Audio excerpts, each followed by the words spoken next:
Hello everybody, and welcome back to the Masked Story Right channel. Today, I thought it would be great if I could share my top 10 favorite children's books that I've discovered over my lifetime.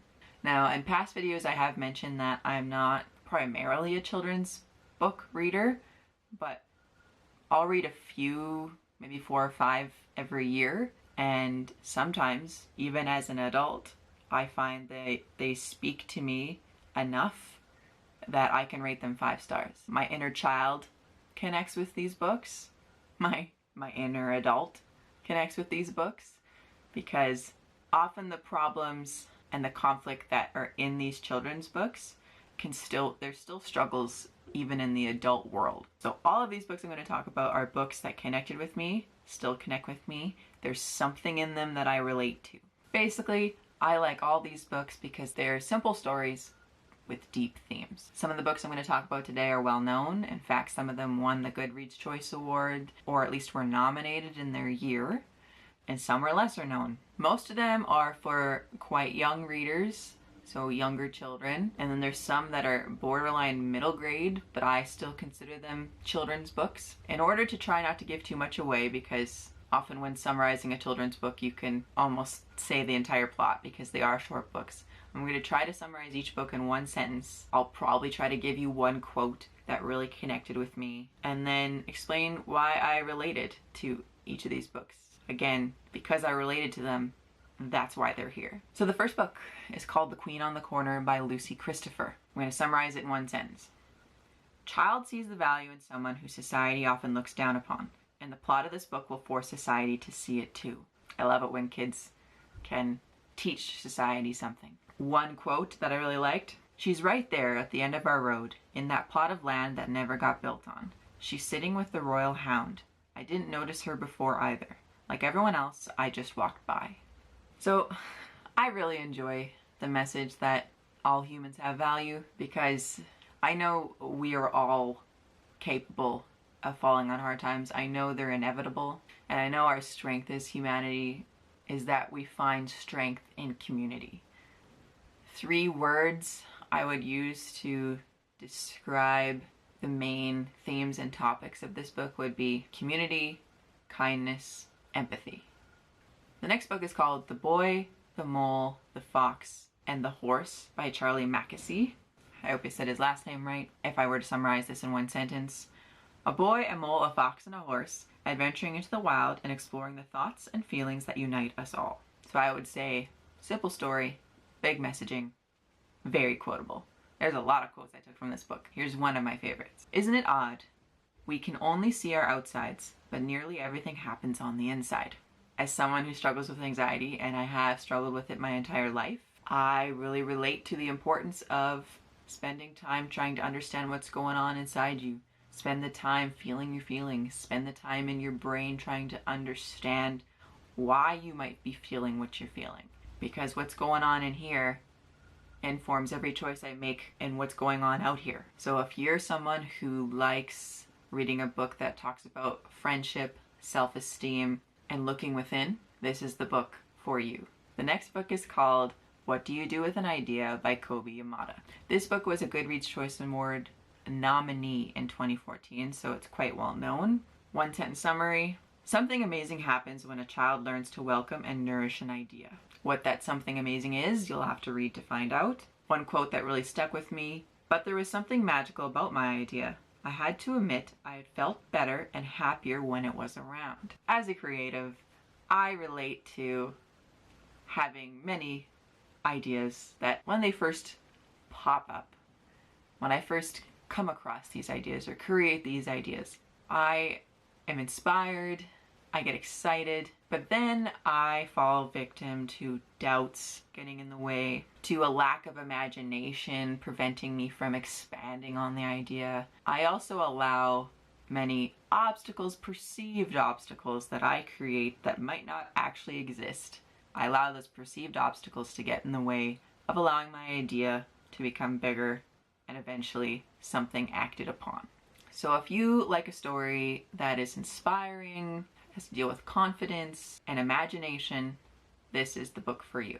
The next book is called I Am Quiet, A Story for the Introvert in All of Us by Andy Powers. This book is a Goodreads Choice Award winner in 2022. It is a story of a child's daring and adventurous inner world that contrasts to the quiet, introverted demeanor that adults see and make assumptions about on the outside. Relatable. Two quotes, very short quotes, that I liked from this book are that strength can be quiet, friendship can be quiet. So as a child, I also was very quiet and was often considered shy by a lot of the adults in my life. I also remember in kindergarten the being taken into a side room with an assistant teacher often in order for them to try to figure out what was going on with me. I never liked the label of shy. I always felt that it always felt dismissive to me. She doesn't want much interaction. She's shy. I really related to that part of the story about being a quiet kid with lots of adults having opinions about what that means and why potentially it's problematic. Now, as I'm older, I'm very proud to wear the banner of introvert. I like my time by myself. I get a lot of energy in spending time getting to know me. If you like a story that deals with perspective, imagination, and self-acceptance, pick up this book. The next book is called Something Someday by Amanda Gorman. So Amanda Gorman, she writes poetry, but also she wrote this children's book I'm going to talk about. I would summarize it by saying characters make seemingly small choices today that create movements to impact the world for a better tomorrow. A quote that really spoke to me in the book is, "You are told that this is too big for you, but you've seen the tiniest things make a huge difference." As somebody who has heard and continues to hear the messaging out there of, oh, it's too late, the world just is the way it is, it'll never change, there's not much we can do about anything. It's nice when I can read or listen to more positive messaging like this, that no act is too small. If we all make an effort to find our community and work together to create movements, we can change the world for the better. So if you like a story that is inspiring, talks about community, and is hopeful, this is the book for you. The next three books are all by the same author. They're pretty much the same series, and they use either the same characters or characters in the same world. The first book is called This Is Not Enough. In this book, two friends try to get the best present for each other by buying gift after gift, each more extravagant than the last. I've lost count of the amount of times I have spent too much time on a task because of the belief of it not being good enough. If you like a story that talks about friendship, self-worth, and the importance of caring for one another, this is your book. The next book by this author is called You Are Not Small. Two creatures argue over who's smaller and who's bigger.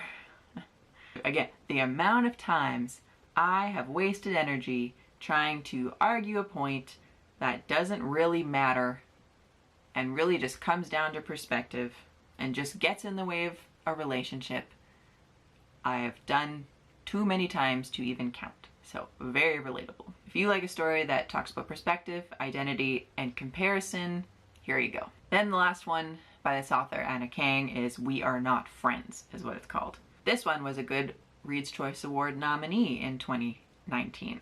Two friends learn how to balance a friendship when a new pal joins the group and one always feels left out. Holy man, as a kid, was I sensitive to that.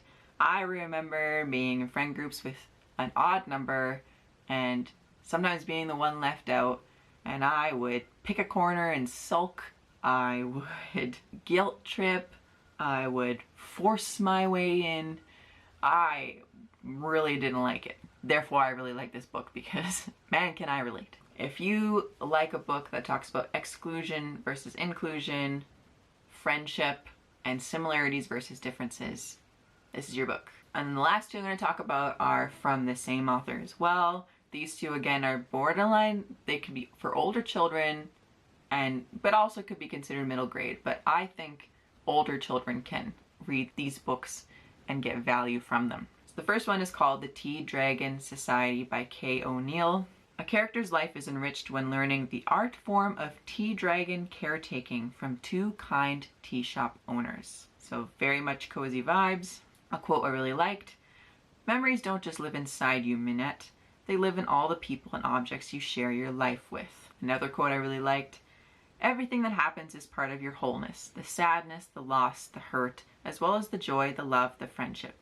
It's all a part of your tapestry. Remember that you are whole." So I am obsessed with memories, recording memories, with understanding my past, reliving my memories, reliving my past. Probably a major contributor to my anxiety. So I liked how this book forced the main character to pause and consider the importance of living in the moment and creating memories, not just reliving the ones already in the past, creating memories now.